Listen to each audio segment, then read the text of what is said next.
Here's a nightmare landlord and tenant situation. On the one hand, you've got the landlord.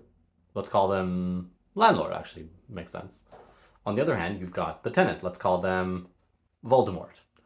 I'm going to be as impartial as possible. Facts only. The landlord has decided that they need to sell the home. They let Voldemort know. Voldemort's in agreement with everything. Okay, sounds good. It is what it is. We sell the home in 5 days. No big deal. Now, we serve what's called the N12 notice, which is the buyer has decided that they actually need to move into the home. They need the place for themselves. So Voldemort, you actually need to go and find yourself a new place to rent. And we've given them more than 2 months notice to find this new place. I'm sure you know where this is going. On the last week before they're supposed to move, they reach out to the landlord and say, you know what? I'm not going to move. I'm going to wait to get a hearing from the landlord and tenant board, which could take 6 to 8 months, which puts you at risk of not closing your home and getting sued by the buyer. But you know what? If you give me $6,000, then I'll leave. No problem. And this is where things got pretty aggressive. Let me show you. This is the text that was sent from Voldemort to the landlord. Landlord, this is how it will be done. We plan to move out Saturday and place our items in storage. Once our move is complete, we will let you know and we can meet and perform the exchange. During this exchange, we will give you keys. You will give us the cash. 2 checks, one for me, one for my roommate. Didn't know Voldemort had a roommate.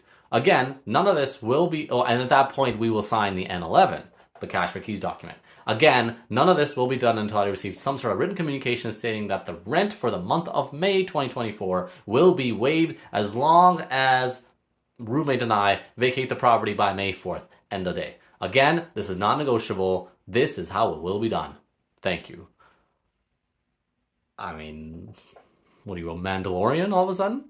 So the landlord, not having much option, agrees to Voldemort's demands. But in all of Voldemort's evil planning, they made a fatal mistake.